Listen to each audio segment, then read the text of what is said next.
नमस्कार,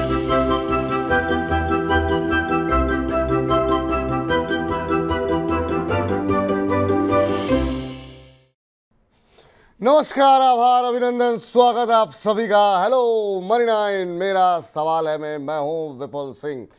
और जो कल रैली शानदार देखने को मिली थी, वो रैली आज कंटिन्यू होती हुई दिखाई दे रही। क्या शानदार मूव जो है, बाजार में धीमे धीमे तेजी का माहौल बनता हुआ दिखाई दिया और एक बार फिर से करीब 100 अंकों के ऊपर निफ्टी कामकाज करता हुआ 22,769 ये आज का इंट्राडे हाई है। 22,679 ये इस पर निफ्टी खुला था। और अगर देखें तो अभी भी जो है अपने दिन के उच्चतम स्तर के आसपास ही कामकाज करता हुआ इस समय निफ्टी दिखाई दे रहा है। 22,742 का स्तर इस समय देखने को मिल रहा है। एडवांस डिक्लाइन रेशियो की बात करें तो 34 शेयर निफ्टी में ऐसे हैं जो कि बढ़त के साथ कामकाज कर रहे हैं। 16 शेयरों में दबाव देखने को मिल रहा है। और वहीं अगर हम बात करें पूरी एनएससी की तो 1391 शेयर ऐसे हैं जिनमें की मजबूती देखने को मिल रही है और गिरावट देखने को मिल रही है महज 1050 शेयरों के अंदर। अब ये जो रफ्तार पकड़ी है बाजार ने, ये रफ्तार आखिर में कितनी टिकाऊ है, इस समय बाजार के अंदर रुख होना क्या चाहिए, क्योंकि आज का दिन इसलिए महत्वपूर्ण है कि निफ्टी बैंक ने आज बनाया है नया रिकॉर्ड हाई। तो क्या बैंकिंग शेयरों में खरीदारी करके चलनी चाहिए? और ऑटो नंबर आने से पहले ही हम देख रहे हैं ऑटो शेयरों में काफ़ी शानदार मूव देखने को मिल रहा है। वहाँ पर क्या रणनीति होनी चाहिए, इसी तमाम पहलुओं पर बातचीत करेंगे। और आपको बता दें कि आज का जो इंट्राडे हाई है वो 52 हफ्तों के उच्चतम स्तर से महज 6 अंकों की दूरी अब रह गई है। तो आज देखना ये होगा कि क्या निफ्टी भी नया हाई लगाता है बैंक निफ्टी के बाद। इन तमाम चीज़ों पे नजरें रहेंगी, लेकिन सबसे पहले रूबरू कराते हैं आज के खास मेहमान से। हमारे साथ मौजूद हैं अरुण केजरीवाल जी। सर, बहुत बहुत स्वागत है आपका हमारा निमंत्रण स्वीकार करने के लिए, कार्यक्रम का हिस्सा बनने के लिए। सबसे पहले तो क्या शानदार मूव सर 2 दिन के अंदर देखने को मिला है, और ऐसा लगता है कि ये बाजार झुकने को तैयार नहीं है। जब जब गिरावट आती है और लोगों को घबराहट होती है कि शायद इस बार जो है बड़ी गिरावट देखने को मिलेगी, उसके बाद निचले स्तरों से दोबारा खरीदारी आती हुई दिखाई देती है। कैसे देख रहे हैं इस मूव को सर, जो पिछले कुछ दिनों में देखने को मिला है? सर देखिए, मूव शानदार है, लेकिन ये एक समय उस चीज का भी आपकी आपकी नजर को दोहराता है कि जहां जहां पर नफा मिलता है थोड़ा मुनाफा वसूली करते रहिए, क्योंकि बाजार में ट्रेडिंग करने की अपॉर्चुनिटीज की कमी नहीं है। लेकिन वही सफल रहता है जो प्रॉफिट बुक करते हुए जाता है, क्योंकि एक खराब दिन पे सभी शेयर गिरते हैं। और ऐसा कोई ना कोई कारणवश हर 7, 10, 12 दिन में एक मौका मिल जाता है। बिल्कुल। चलिए सर, बड़ी संख्या में आपसे बातचीत करने के लिए हमारे दर्शक बेकरार हैं और बड़ी संख्या में लोगों के सवाल आ रहे हैं। और पहला प्रश्न ले लेते हैं। रंजन गोस्वामी जी ने भेजा हुआ है, बिहार से हैं। कह रहे हैं विपुल सर और अरुण सर को मेरी राम राम। आपको भी राम राम सर। और ये कह रहे हैं मेरे पास JSW इंफ्रा के 1000 शेयर इन्होंने लिए हुए हैं 252 के भाव पर, और NHPC इन्होंने ले रखे हैं 92 रुपये 75 पैसे के भाव पर। तो 2 पे इनका सवाल है। JSW इंफ्रा अपने क्षेत्र में सर काफ़ी अच्छी कंपनी, और अदानी पोर्ट के साथ सीधे सीधे इनका जो है एक तरीके से कह सकते हैं कॉम्पिटिटर हैं। अभी अगर हम देखें तो बीच में काफ़ी शानदार मूव देखने को मिला था JSW इंफ्रा पे। आज भी 1.5% ऊपर है, 251 के आसपास चलता हुआ।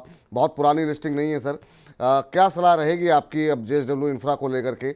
अभी क्या रणनीति इनकी होनी चाहिए? और दूसरा, NHPC बिल्कुल थक गया है, रुका हुआ है, एक दायरे के अंदर कामकाज कर रहा है। 92-75 पर इन्होंने लिए हुए हैं, उसी के इर्द गिर्द कामकाज करता हुआ। आपकी क्या सलाह रहेगी इन दोनों शेयरों पर? विपुल जी, मुझे लगता है मेरे को स्क्रीन पे देखने के साथ जो वो एक सार्वजनिक क्षेत्र के जो शेयर हैं, NHPC, इरिडा, टाटा पावर, ये सब के सवाल एक तरह से शुरू हो जाते हैं। बिल्कुल। तो मेरे ख्याल से आगे जाकर उन पर भी सवाल आएंगे। मेरे ख्याल से राजीव जी ने जो JSW इंफ्रा की जो खरीदारी की है वो लगभग सबसे ऊंचे स्तर पर की है। तो इनकी जो खरीद की कीमत है उसके ऊपर शेयर को जाने के लिए कुछ नतीजे की भी राह देखनी पड़ेगी कि इस बार के जो सालाना नतीजे आते हैं वो कैसे आते हैं, और कंपनी में कोई नई पॉजिटिव डेवलपमेंट हो, तब जाकर ये शेयर वापस जो 255-56 पे इन्होंने खरीदा है उसको क्रॉस करे, और उसी झटके में जो 275-76 का ऑल टाइम हाई है उसको क्रॉस करे, तब जाकर इसमें इनको पैसा बनेगा। समय लगेगा, शेयर में कोई भी किस्म की तकलीफ नहीं है, लेकिन क्योंकि आपने बहुत ऊंचा खरीदा है, आपको जो कहते हैं कि पेशेंस रखना पड़ेगा। बाकी जहां तक एनएचपीसी का सवाल है, जब मोमेंटम के साथ आपने सार्वजनिक क्षेत्र में निवेश किया है, तो वापस दोबारा एक मोमेंटम आएगा, तभी जाकर आप उसमें से निकल पाओगे। तब तक शेयर को एक तरह से मैं कहूँ झेलना पड़ेगा, अगर आपने बहुत ऊंचा लिया है, क्योंकि उन्होंने एनएचपीसी की खरीद के दाम नहीं बताए हैं। नहीं, 92 रुपये 75 पैसे पे लिए हुए हैं सर एनएचपीसी, और उसी के आसपास अभी चल रहा है। आज 95 के आसपास अब पहुंचता हुआ ये शेयर दिखाई दे रहा है, 94 रुपये 90 पैसे के आसपास। तो कहने का मतलब ये कि कुछ समय लगेगा इसमें एक मूव आने के लिए।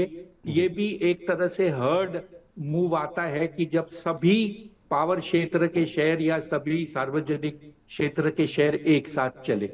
जी। चलिए, इस बीच विवेक सक्सेना महादेव जी की टिप्पणी आई है, कह रहे हैं हर हर महादेव विपुल सर। हर हर महादेव आपको भी विवेक जी कह रहे हैं कि कौन कहता है कि शेयर में फ़ायदा नहीं होता, एक बार मन से मनी 9 देखें और विपुल सर के अनुभव को प्राप्त करें। बहुत बहुत शुक्रिया सर, इतने अच्छे अच्छे शब्द आप इस्तेमाल करते हैं कि बिल्कुल दिन जो है वो बन जाता है, ऊर्जा काफ़ी मिलती है आपके इन शब्दों के साथ। चलिए अगले दर्शक के पास चलते हैं और प्रश्न लेते हैं।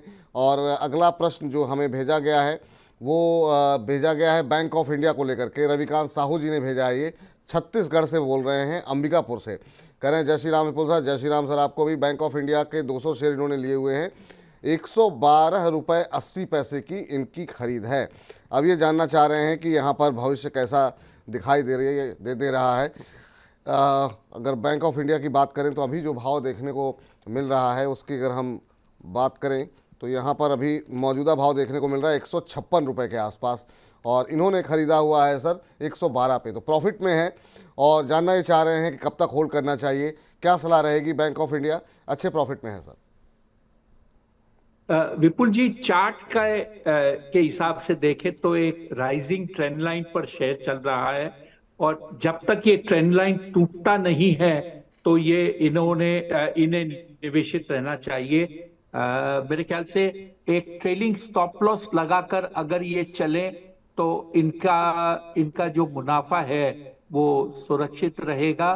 ट्रेलिंग स्टॉप लॉस काफी दूर पर है, करीब 132 से 135 के बीच में अगर ये स्टॉप लॉस लगाते हैं, क्योंकि राइजिंग ट्रेंड लाइन वहां पर सपोर्ट ले रही है, तो अगर उसको टूटता है तो उन्हें शेयर से निकल जाना चाहिए। जब तक इसके ऊपर ट्रेड करता है ये अवश्य ट्रेड करते रहें, और जैसे राइजिंग ट्रेंड लाइन बढ़ती है या शेयर के दाम बढ़ते हैं, स्टॉप लॉस को उसी हिसाब से आप बढ़ाते रहिए, जिससे कि आपका प्रॉफिट लॉक इन हो जाए। ठीक, ये राय निकल करके आती हुई। इस बीच अज्जू भाई जी कह रहे हैं मुझे जेएनके इंडिया का आईपीओ अलॉट हुआ है, क्या करना चाहिए सर। अभी वाह क्या आईपीओ है सेगमेंट हमारा होता है 1:45 1:50 के आसपास, उसमें हम डिटेल में इसको जो है डिस्कस करेंगे, तो आप बने रहिए कार्यक्रम में और आपके प्रश्न का उत्तर अवश्य आपको मिल जाएगा। अगला प्रश्न आया है एनसीसी के ऊपर, और दरबारी जी के नाम से इन्होंने अपनी आईडी बनाई हुई है। कह रहे हैं 248 पे ख़रीदे हैं, अभी बेच दें या फिर मुझे होल्ड करना चाहिए। और अभी जो भाव यहाँ पर देखने को मिल रहा है वो देखने को मिल रहा है 245 रुपये के आसपास का। सर 245 का भाव है, 248 पे लिए हैं, 2-3 रुपये का अभी फ़िलहाल ज़्यादा नुकसान तो नहीं है, 2-3 रुपये का नुकसान यहाँ पर हो रहा है। इस शेयर में भी हमने देखा पिछले 5-6 महीनों में काफ़ी अच्छी रैली रही, लेकिन अब थोड़ा सा कंसोलिडेशन के मूड में है। 69-70% का रिटर्न यहाँ पर बना है, लेकिन अभी ये 2-3 रुपये के नुकसान में है। क्या होल्ड करना चाहिए, क्या सलाह रहेगी आपकी। विपुल जी, सवाल आपको पूछना चाहिए निवेशक से कि जब शेयर सबसे ऊंचा स्तर बनाता है तब जाकर निवेशक खरीदता है, और 3-4-5 रुपए घट जाने के बाद में उसे हलबली मच जाती है कि अब मैं क्या करूं।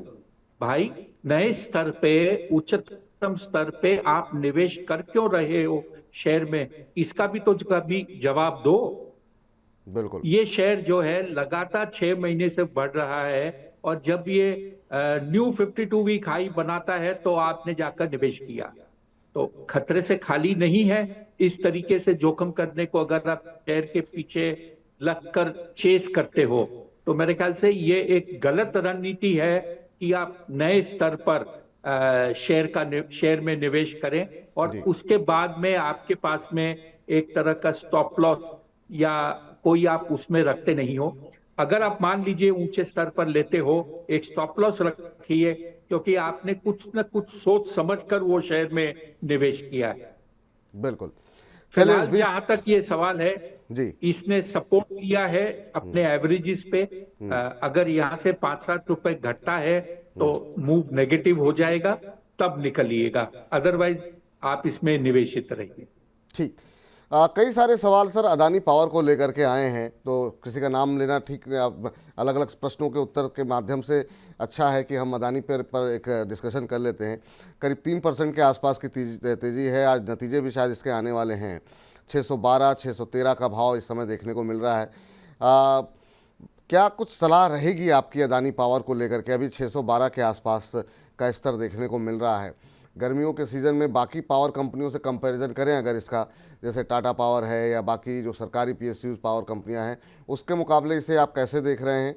और जो पावर कंजम्पशन बढ़ने की उम्मीद है इस गर्मी में, क्योंकि मौसम विभाग की तरफ से कहा गया है कि गर्मी इस बार जो है वो ज़्यादा पड़ सकती है, इन तमाम चीज़ों को देखते हुए पावर सेक्टर पर आपकी राय क्या है? और अदानी पावर के साथ साथ आपका पसंदीदा पावर शेयर का कौन सा होगा? अगर इसका भाव देखें तो उछले स्तर से थोड़ा सा ये एक साइडवेज कंसोलिडेशन मोड में गया है, लेकिन शेयर में बहुत बड़ी गिरावट नहीं है। मेरे ख्याल से कंसोलिडेशन है, कुछ समय और चल सकता है और इसमें एक अच्छा पैटर्न बन रहा है, जिसके बाद इस शेयर में एक तेजी देखने को मिले। 2-4 रुपए अगर निवेशक को लॉस भी हो रहा है, उसे निवेशित रहना चाहिए। नतीजे के बाद में हो सकता है। जी। चलिए, लगता है कुछ तकनीकी दिक्कत आ रही है, नेट कनेक्शन का शायद कोई मसला फंस रहा है, जिसकी वजह से संपर्क हमारा टूट गया है अरुण जी से। लेकिन हम कोशिश करते हैं जल्द से जल्द उनसे बातचीत करने की। लेकिन इस और बीच क्षेत्र में सबसे बढ़िया शेयर क्या है या नहीं, काफी मिला जुला सा इसमें रुझान है। टाटा पावर ले लीजिए, अडानी पावर ले लीजिए, आप एनटीपीसी ले लीजिए, ये सभी के सभी शेयर एक ही स्टाइल पर चल रहे हैं। आप किसी में भी निवेश कर सकते हैं, आपको रिटर्न्स मिलने चाहिए। ठीक, किसी में भी आप निवेश करें, आपको रिटर्न मिलने चाहिए। इस बीच जो है हमारे साथ प्रवीण जी जुड़ चुके हैं। प्रवीण जी नमस्कार। नमस्कार विपुल जी, कैसे हो? हम बहुत अच्छे हैं प्रवीण जी, आप बताइए कैसे हैं, कहाँ से बोल रहे हैं? बहुत बढ़िया सर, बहुत बढ़िया। आपका प्रोग्राम देखते हैं हम डेली, बहुत अच्छा लगता है, बहुत हेल्प मिलती है इससे। अरे सर थैंक यू, बहुत मैं बहुत सर धन्यवाद। कहाँ से बोल रहे हैं सर आप? हिमाचल प्रदेश से बात कर रहा हूँ सर, बद्दी से, बद्दी हिमाचल। अच्छा, बद्दी से बोल रहे हैं। ओह बहुत अच्छी बात है सर। हाँ जी, और हाँ बड़ी खूबसूरत जगह से आप बोल रहे हैं। बताइए सर, क्या प्रश्न पूछना चाह रहे हैं आप? सर मेरे पास 1519 के भाव पे 30 शेयर है एचडीएफसी का, एचडीएफसी, और लगभग 1-2 महीने का टाइम है सर, तो उसमें क्या कर सकते हैं? आप इस पे आपकी राय 1520 पे चाहिए लिए थी हैं? मेरे को। अच्छा, एचडीएफसी बैंक ना? 1519, हाँ जी, एचडीएफसी बैंक। एचडीएफसी 1519 1520 पे, ठीक है। 1533 चल रहा है और अब 1-2 महीने का ही नज़रिया है आपका, और बाज़ार बिल्कुल पीक पर है और चुनाव का मौसम चल रहा है। चौथी तिमाही के अब जो नतीजे हैं वो सब आ रहे हैं। ऐसे में बाज़ार कोई भी दिशा ले सकता है। तो जब इतना शॉर्ट टर्म व्यू अब पूछते हैं यहाँ पर अरुण जी की तरफ से, क्या सलाह यहाँ पर निकल के आती है? नतीजे जब आते हैं तो थोड़ा सा यहाँ पर हमने देखा पिछले क्वार्टर में भी निराशा हाथ लगी थी और उसके बाद से पूरे बाज़ार में ही गिरावट देखने को मिली थी। सर एचडीएफसी बैंक को लेकर के क्या व्यू है? अभी इनको 12-13 रुपये मिल रहे हैं पर शेयर, लेकिन ये 1-2 महीने रुकना चाह रहे हैं। आप क्या सजेस्ट करेंगे एचडीएफसी बैंक को लेकर के? देखिए, बैंक का जो विलय हुआ था एचडीएफसी के साथ, उसके बाद में जो स्टेबिलिटी आनी चाहिए वो अब जाकर धीरे धीरे आ रही है। मेरे ख्याल से आने वाले समय में एचडीएफसी बैंक में जो वृद्धि की उम्मीद की गई थी विलय के बाद, वो अब आना शुरू होगा। अगर इनके पास 2-3 महीने का समय है, निवेशित रहें।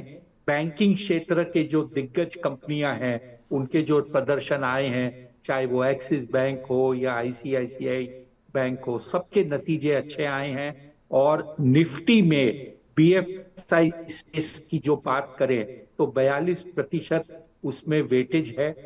तो अगर बाजार में कोई भी तेजी आती है उसमें BFSI स्पेस में तेजी न आए, ऐसा हो नहीं सकता। तो मेरे ख्याल से इसमें निवेशित रहना ही उचित है। और थोड़ा सा डर लगे तो एक ट्रेडिंग स्टॉप लॉस लगा लीजिए, अदरवाइज निवेशित रहिए। ठीक, चलिए निवेशित रहने की ही सलाह आपके लिए यहाँ पर है। समय चाहे तो आप थोड़ा सा अपना बढ़ा सकते हैं। और इस बीच वैभव सिंह जी का प्रश्न आ गया है और वैभव जी पूछ रहे हैं, नमस्कार Vipul sir and Arun sir, PTC India के शेयर इन्होंने लिए हुए हैं, 190 की बाइंग है, क्या आगे कहाँ तक जाएगा, क्या प्रॉफिट बुक कर लें? तो PTC को लेकर के, प्रॉफिट बुक करने को लेकर के कन्फ्यूजन में है ये। 190 पे इन्होंने लिया हुआ है और अभी जो है 227 का भाव देखने को मिल रहा है, 227 228 के आसपास। तो ठीक ठाक करीब 38 रुपये पर शेयर का मुनाफा हो रहा है सर इनको। अब थोड़ा सा कंफ्यूज हैं, आज आधे % के आसपास की गिरावट है, लेकिन रैली काफ़ी शानदार रही है। पिछले एक महीने में ही 18 साढ़े 18% ये शेयर जो है चलता हुआ दिखाई दिया है। क्या करना चाहिए इनको? बीच में कुछ न्यूज आई थी कि पावर एक्सचेंज जो है और भी देश में परमिशन दी जाएगी सेटअप करने के लिए, उसको लेकर इसमें थोड़ी सी गिरावट आई। बट जहां तक PTC का सवाल है, ये एक अच्छी कंपनी है, प्रदर्शन इसका ठीक रहा है। बीच में डायरेक्टर्स को लेकर कुछ इसमें नेगेटिव न्यूज थी, वो भी अब ठीक हो गया है। आप निवेशित रह सकते हैं मौजूदा स्तर पर। और जैसे कि मैंने कहा, जब भी डर लगे ट्रेडिंग स्टॉप लॉस का हथियार यूज कीजिए, ये आपके फायदे की चीज है और आपको हमेशा इसमें बेनिफिट मिलता है, क्योंकि आपकी प्रॉफिट सुरक्षित हो जाती है, लॉक इन हो जाता है। जी, चलिए इस बीच हमारे एक दर्शक हैं अमित नामदेव जी, उनका प्रश्न आया है और अभी उनसे संपर्क नहीं हो पा रहा है और उन्होंने कहा था मेरा प्रश्न जो है ये अवश्य डिस्कशन में लेके आइए। अब इनका प्रश्न ये है और इनके माध्यम से जो हमारे तमाम दर्शक हैं जो पोर्टफोलियो बनाना चाह रहे हैं, उनका ये सवाल है सर कि 7 लाख रुपए इनके पास हैं जो कि ये निवेश करने के लिए सोच रहे हैं और 3 से 4 साल तक के लिए निवेश करना चाह रहे हैं। कह रहे हैं अरुण जी से पूछ के बताइए कि कुछ अच्छे शेयर बता दें ताकि हम 3-4 साल के लिए उसको हम निवेश करके हमें अच्छा रिटर्न मिल जाए। तो सर अगर एक पोर्टफोलियो बनाना हो, चलिए इनके पास 7 लाख हैं, किसी के पास 1 लाख होंगे, वो कौन से सेक्टर, कौन से शेयर ऐसे 4-5 होने चाहिए जो अपने पोर्टफोलियो में इस समय रख करके चलें, जहां आपको लगता है कि 3-4 साल, 2 साल, 3 साल के लिए लगा करके अगर रख दें तो अच्छे रिटर्न वहां पर आते हुए दिखाई दे सकते हैं? विपुल जी, अंग्रेजी में एक अच्छी कहावत है, one size fits all. Portfolio बनाने में ऐसा नहीं होता कि आप एक स्टैंडर्ड फॉर्मूला दे दे कि इस हिसाब से आप बना ले। इन्वेस्टर की उम्र की दरकार होती है, उसकी रिस्क प्रोफाइल चाहिए कि वो कितने समय तक पैसा निवेश कर सकते हैं, उनकी जो कुल आय है, उनको इस बाजार से जो इनकम आती है या जो पैसा लगाते हैं, क्या वो भी उन्हें यूज करना है अपने एनुअल बजट में या नहीं, ये सब चीज को ध्यान देकर बनाया जाता है। उसके बावजूद मैं ये कहूंगा कि पोर्टफोलियो में डाइवर्सिफिकेशन होना चाहिए। डाइवर्सिफिकेशन का मतलब ये कि आपके पास अलग अलग सेक्टर में आप निवेश करें। इनके उदाहरण के तौर पर 7 लाख रुपए की बात करते हैं, तो इन्हें कम से कम 3 से 4 सेक्टर में निवेश करना चाहिए। और एक सेक्टर में चाहे 2 कंपनी में निवेश करें या 3 कंपनी में निवेश करें। कहने का तात्पर्य ये कि इनके पास 3-4 सेक्टर हो जाए और करीब 10 से 12 कंपनी हो जाए, ये जाकर एक इनका पोर्टफोलियो बनता है। और इस पोर्टफोलियो में जो स्टॉक सिलेक्शन होता है, उसमें कुछ हाई ग्रोथ वाली कंपनियां होती है, कुछ एक आध कंपनी ऐसी होती है जिसमें हाई रिस्क हाई रिवॉर्ड हो, कुछ कंपनियां होती है डिफेंसिव कि कुछ भी हो जाए 15 से 20% की ग्रोथ होगी। तो ये बैलेंस पोर्टफोलियो बनाने से इनको फायदा होगा कि आगे जाकर 3 साल या 4 साल की अवधि के बाद में इन्हें आप समझिए करीब करीब पैसे डबल हो जाए। तो ये सलाह जो है आपके लिए निकल करके आती हुई कि अलग अलग सेक्टर चुनिए, कम से कम 3 से 4 सेक्टर हों, हर सेक्टर से 1-2 कंपनियां चुनिए ताकि 8-10 कंपनियां आपके पोर्टफोलियो में रहे और कुछ अग्रेसिव कंपनियां जो हाई बीटा वाली शेयर हों, जहाँ पे थोड़ा रिस्क ज़्यादा हो, कुछ ऐसी डिफेंसिव जैसे फार्मा, एफएमसीजी जैसे सेक्टर हैं जो कि जो है रक्षा डिफेंसिव क्षेत्र के माने जाते हैं कि जहाँ पे बड़ी जब गिरावट आती है तो वहाँ पे उतनी गिरावट देखने को नहीं मिलती है। इस तरीके से आप अपना पोर्टफोलियो बना सकते हैं। चलिए राशिद खान साहब का सवाल ले लेते हैं। खान साहब का सवाल है कि कह रहे हैं सर मैंने टाटा पावर के 60 शेयर लिए हुए हैं 392 रुपये के भाव पर, कह रहे हैं कब तक हमें होल्ड करना चाहिए। वैसे मेरा नज़रिया लॉन्ग टर्म का है। 392 पे सर इन्होंने लिए हुए हैं टाटा पावर, एक और पावर क्षेत्र से जुड़ी हुई कंपनी जो है, और अभी 452 का भाव देखने को मिल रहा है। 1% के आसपास की तेज़ी यहाँ पर जो है देखने को मिल रही है। तो अच्छे प्रॉफिट में है सर, क्या करना चाहिए, कहाँ पे इनको एग्जिट करना चाहिए, यही इनका सवाल है कि कब तक होल्ड करना चाहिए और कहाँ एग्जिट करना चाहिए। 452 453 पे ट्रेड करता हुआ। सर इसका जो चार्ट है राइजिंग ट्रेंड लाइन कंटिन्यूअस चल रहा है, 6-8 महीने ये राइजिंग ट्रेंड लाइन पर शेयर चलता हुआ दिख रहा है। थोड़ा सा डिप आता है और वापस ट्रेंड लाइन पे सपोर्ट लेकर आगे चला जाता है। निवेशित रहिए और जब भी आपको डर लगे, मेरा पुराना हथियार ट्रेलिंग स्टॉप लॉस रखिए जिससे कि आपके प्रॉफिट लॉक इन या सुरक्षित रहे। जी चलिए, तो ये यहाँ पर आपके लिए सलाह निकल करके आती हुई। हमारे साथ अरुण बिस्वा जी जुड़ चुके हैं सवाल पूछने के लिए। बिस्वा जी नमस्कार। नमस्कार सर। नमस्कार सर, कहाँ से बोल रहे हैं, कैसे हैं आप? मैं अच्छा हूँ सर, आप बताएं। मैं बीकानेर राजस्थान से बोल रहा हूँ। बीकानेर राजस्थान से, चलिए बहुत अच्छी बात है सर। क्या प्रश्न पूछना चाह रहे हैं सर आप? सर मेरे पास BESE के 1640 शेयर है 71 की एवरेज पे।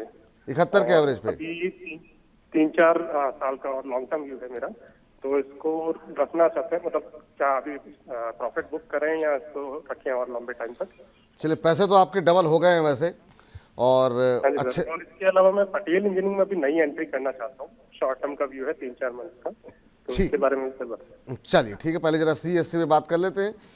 सर 71 रुपये पे लिए हुए थे इन्होंने, अब 148 रुपये का भाव हो गया है, डबल हो गया है। ये कंफ्यूज इस बात में है कि क्या आप एक बार प्रॉफिट बुक करें, थोड़ा वेट करें, किन लेवल्स पे प्रॉफिट बुक करें, मुनाफा अच्छा हो रहा है, थोड़ा सा कन्फ्यूज़न है। और दूसरा, पटेल इंजीनियरिंग ये सोच रहे हैं ख़रीदने के लिए 2-3-4 महीनों के लिए, तो क्या वो फ्रेश एंट्री करनी चाहिए? और वैसे CSC पे क्या राय है, क्या मुनाफा बुक करें या अभी थोड़ा इंतज़ार करना चाहिए?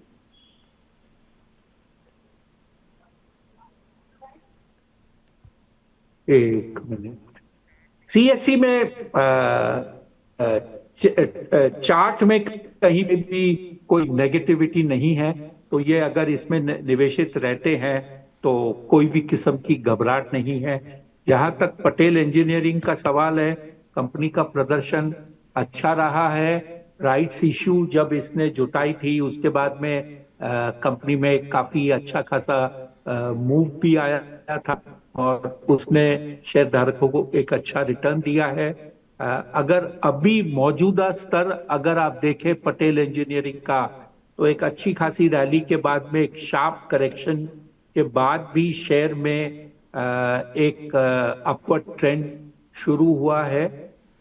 मेरे ख्याल से एक इनके लिए अच्छी लेवल जो है 57-58 रुपए के आसपास निवेश करने की बनती है, वहां पर ये निवेश करे और इनका टारगेट होना चाहिए करीब से करीब आप समझिए 80 रुपए के आसपास, 78 से 80 रुपए का। जी चलिए, तो ये राय यहाँ पर निकल करके आती हुई, और अब आगे बढ़ते हैं और अगले दर्शक का प्रश्न लेते हैं। अनिर्वाण चक्रवर्ती जी ने प्रश्न भेजा है, कह रहे हैं विपुल जी एंड अरुण जी को राधे राधे।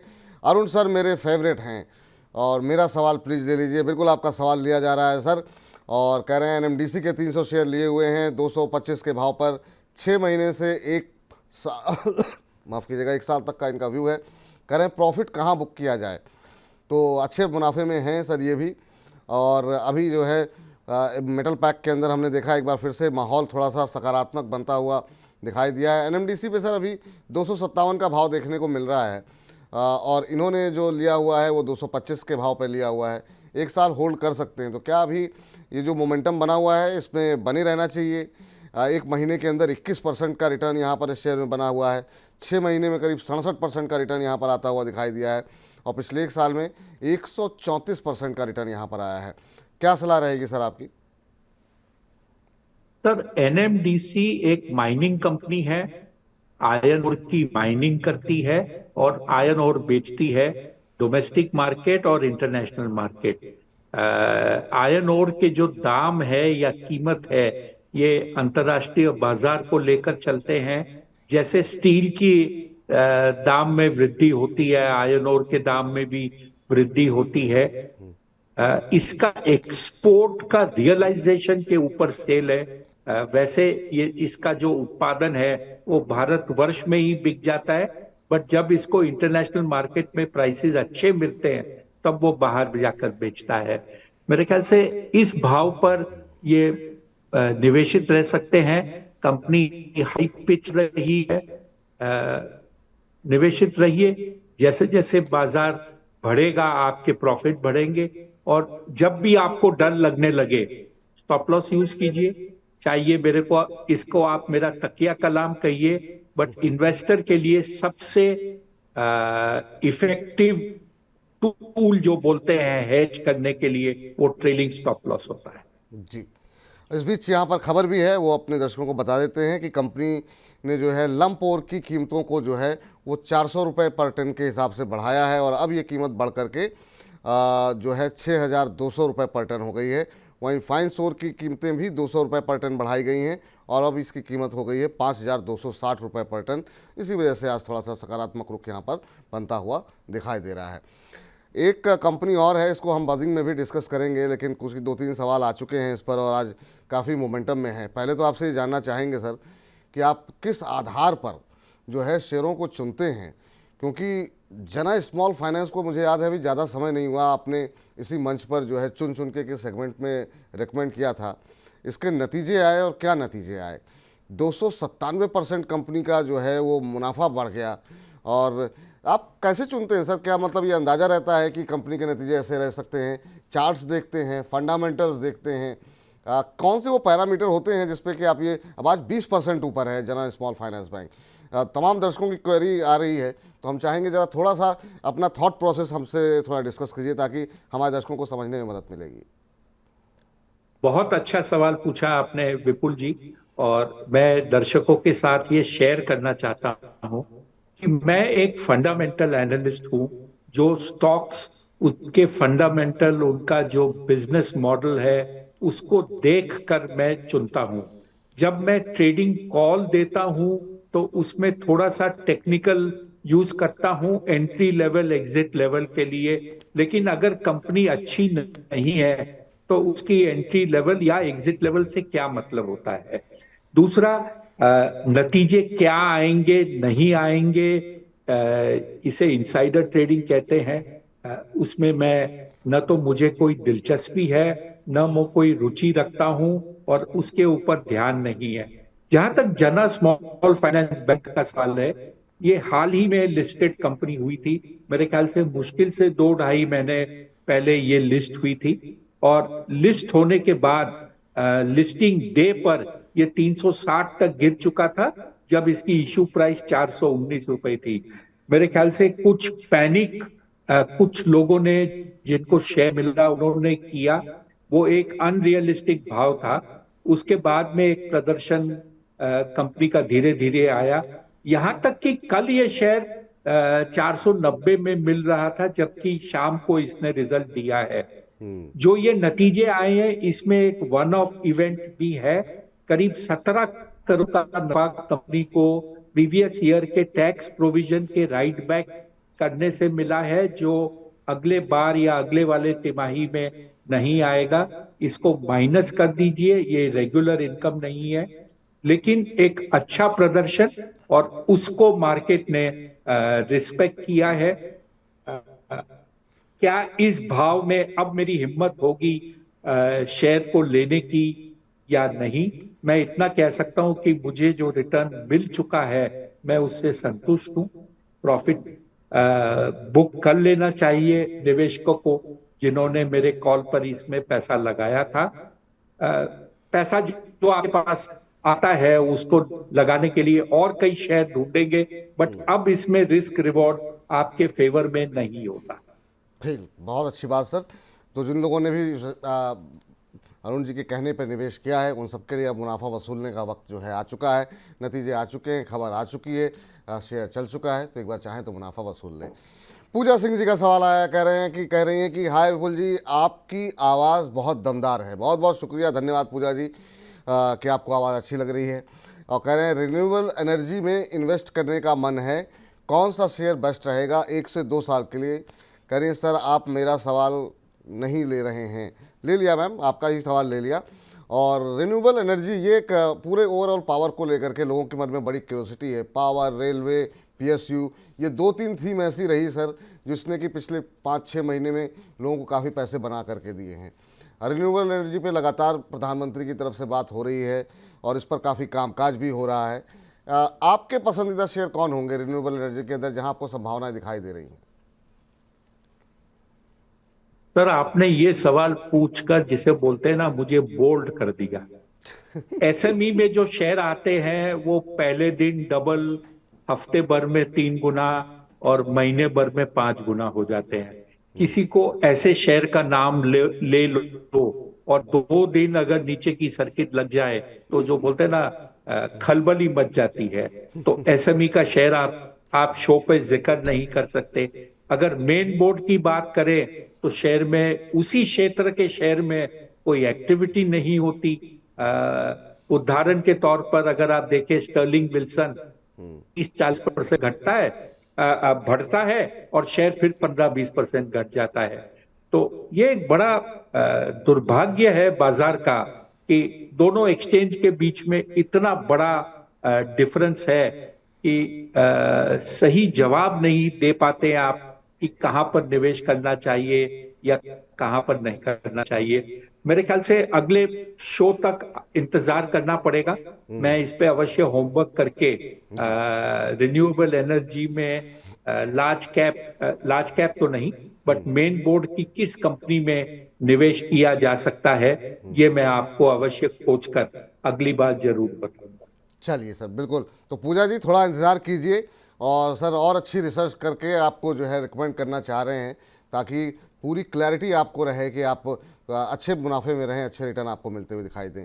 गजराज सिंह जी हमारे साथ जुड़ चुके हैं प्रश्न पूछने के लिए। गजराज जी को नमस्कार। नमस्कार सर, कैसे हैं सर? हम बहुत अच्छे हैं गजराज जी, आप कैसे हैं, कहाँ से बोल रहे हैं? मैं बहुत अच्छा हूँ सर, मैं भरतपुर राजस्थान से बात कर रहा हूँ। भरतपुर राजस्थान से? आज जी, आज राजस्थान से बहुत सारे दर्शक हमारे जो है कॉल कर रहे हैं, बहुत अच्छा लगता है, बहुत अच्छी खूबसूरत राज्य है। जी सर बताइए सर क्या। एक्चुअली सर आपका तो इतना सपोर्टिव है इन्वेस्टर के लिए कि सब लोग को, सबका फेवरेट हो गया है सर। स्पेशली आप और अरुण सर जब होते हैं तो लोग और व्यूअरशिप में आपके मैं इजाफा देखता हूँ। मैं एक्चुअली ऑनलाइन रहते हैं तो आपको देखता हूँ सर। अरे सर थैंक यू, बहुत बहुत शुक्रिया। और आप ही दर्शक हम लोगों की ताकत हैं और हमारी ऊर्जा बढ़ाने में आप लोगों के ये जो शब्द हैं बड़े काम आते हैं। और इसी वजह से अरुण जी को लाते हैं कि उनके अपने प्रशंसक हैं और उनकी जो सलाह होती है उनसे बहुत कुछ हम लोगों को भी सीखने को मिलता है। तो अरुण सर ये आपके बड़े प्रशंसक हैं। क्या प्रश्न है सर आपको? और अपने दोस्तों और अपने रिश्तेदारों को भी आप लिंक वगैरह फॉरवर्ड कीजिए ताकि ज़्यादा से ज़्यादा लोग कार्यक्रम के साथ जुड़ सकें। क्या प्रश्न है सर आपका? जी सर, जी जी बिल्कुल सर। सर मेरे पास सांघी इंडस्ट्रीज के 100 शेयर हैं सर और 130 के भाव में लिए हुए हैं। इसको जब अडानी ने खरीदा था उस समय मैंने ये शेयर खरीदा था सर। 130 रुपए के भाव पर लिए हुए हैं और कितने समय तक अभी होल्ड कर सकते हैं सर आप? सर टाइम है 1-2 साल के लिए, प्रॉब्लम नहीं है। अब इसमें खबर ये है कि जो अंबुजा सीमेंट जिसका जिक्र आप कर रहे हैं अदानी के ग्रुप का, अब वो अपना, खबरें इस तरह की हैं कि अंबुजा सीमेंट अपना हिस्सा जो है वो डाइवर्स्ट करने की, मतलब कि विनिवेश करने की सोच रहा है। इस वजह से ही हमने देखा कि पिछले कुछ दिनों के अंदर, पिछले करीब 1 महीने पहले ये खबर आई थी और उसके बाद से शेयर के अंदर लगातार दबाव देखने को मिल रहा है। पिछले 1 महीने में करीब 2.5% के आसपास का नेगेटिव रिटर्न रहा है। 6 महीने में 21, 21.5% का नेगेटिव रिटर्न देखने को मिला। अब तो आप ट्रैप पे हैं थोड़ा सा, अब पता नहीं कब यहाँ पर रिकवरी आएगी। सर क्या सलाह रहेगी आपकी सांघी इंडस्ट्रीज़ को लेकर के, क्योंकि पिछले 5-6 महीने से लगातार अंडर परफॉर्म कर रहा है शेयर ये? तो शेयर का चार्ट जो है नेगेटिव हो चुका है, फॉलिंग ट्रेंड लाइन को शेयर ने तोड़ा है, एवरेजेस को तोड़ा है, और जो थोड़ा सा एक पुल बैक आया वो एवरेजेस को क्रॉस नहीं कर पाया।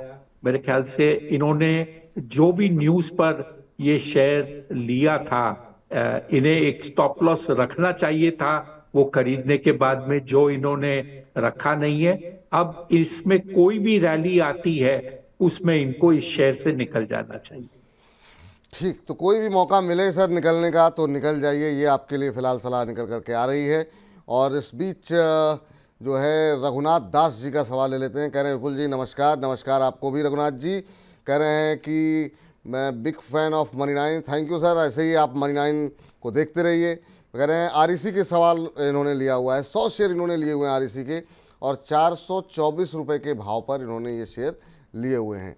एक और पावर क्षेत्र से जुड़ी हुई कंपनी, तो आज का दिन भी पावर के नाम ही रहा। 6-7% ऊपर आरईसी का शेयर इस समय ट्रेड करता हुआ, काफ़ी शानदार मूव यहाँ पर देखने को मिल रहा है।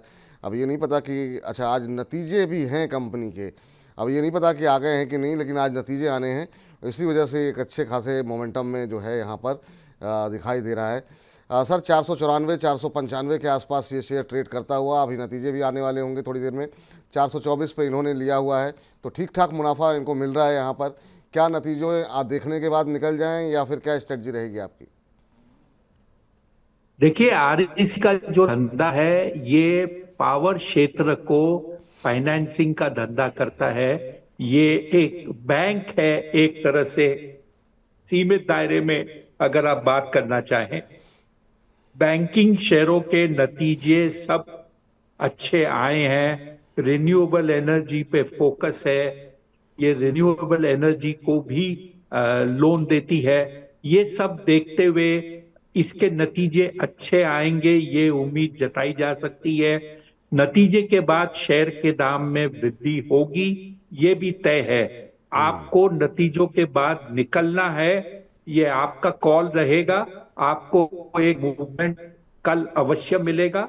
और अक्सर ये देखा जाता है कि जो सरकारी कंपनियां हैं इनके नतीजे बाजार बंद होने के बाद ही घोषित होते हैं, 3:30 के बाद। बिल्कुल। आई लव इंडिया के नाम से इन्होंने अपनी आईडी बनाई हुई है, नाम नहीं लिखा है। कह रहे हैं अरुण सर आपका जना स्मॉल फाइनेंस बैंक बहुत चला, तो उसके लिए वो धन्यवाद दे रहे हैं सर आपको। और मेरे ख्याल से शायद ये निवेशित अगर रहे होंगे तो आपके लिए सलाह ये है, अगर आप अभी कार्यक्रम में जुड़ रहे हैं, कि मुनाफा आप बुक कर लीजिए अगर आपने निवेश किया है तो। प्रदीप कुमार विश्वास जी का आया है। कह रहे हैं विपुल सर नमस्कार। नमस्कार आपको भी। कह रहे हैं I am a big fan of money 9, we get genuine analysis from money 9। बहुत बहुत धन्यवाद, बहुत बहुत शुक्रिया आपका। कह रहे हैं कि आज मेरा सवाल प्लीज़ ले लीजिए। इनके पास साइंट के शेयर हैं सर, 20 शेयर ले रखे हैं 2080 के भाव पर। 2080 के भाव पर इन्होंने शेयर ये लिए हुए हैं साइंट के। और आईटी ने थोड़ा सा निराश किया था। पिछले क्वार्टर में हमने देखा साइंट के नतीजे जो है वो बाकी लार्ज कैप के मुकाबले अच्छे रहे थे। अभी क्या करना चाहिए? 1823 के आसपास चल रहा है, 1% नीचे है। आईटी को लेकर के सेंटीमेंट थोड़ा अच्छा दिखाई नहीं दे रहा है सर, एक महीने में 9-9% टूटा है। आपकी सलाह क्या रहेगी? साइंट का चार्ट थोड़ा सा नेगेटिव है, काफी लॉन्ग टर्म एवरेज पे सपोर्ट दिया है। अगर आने वाले 5-7 कारोबारी दिन में इसमें एक अपवर्ड मूवमेंट दिखता है तो शेयर में एक 100-150 रुपए की वृद्धि हो सकती है। अदरवाइज ये कहा जा सकता है कि ये सीमित दायरे में शेयर घूम रहा है, जहां पर लोअर लेवल पे इसके पास सपोर्ट है करीब 1840 के आसपास। ऊपर के लेवल पे ये करीब 1950 1960 के ऊपर एक रेजिस्टेंस आती है। ये जोन को पार करेगा तब इस शेयर में अपवर्ड मूवमेंट आएगा।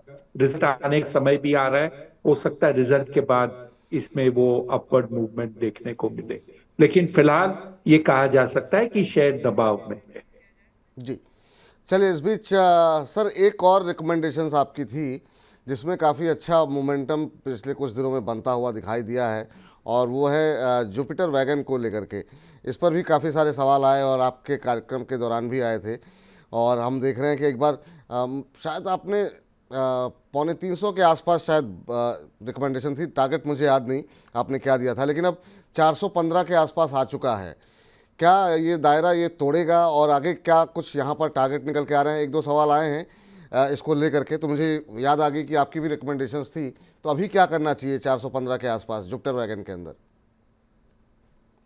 देखिए, जुपिटर वैगन का जो दायरा तोड़ने की बात है, मैं भी बड़े उत्सुकता के साथ वेट कर रहा हूं। शायद इस बार जो नतीजे आए और नतीजों के साथ जो कंपनी कॉमेंट्री देती है सालाना अगले वित्त वर्ष के लिए, उसके बाद ये तय किया जा सकता है कि अगला दायरा को बढ़ाना है या यही दायरे में घूमता है। मेरे ख्याल से पिछली बार भी मैंने लोगों को कहा था कि ये 330, 35 और 400 रुपए के रेंज में ये घूमता है, और पिछले साल इसने 3-4 मौके दिए ये 60-70 रुपए कमाने का।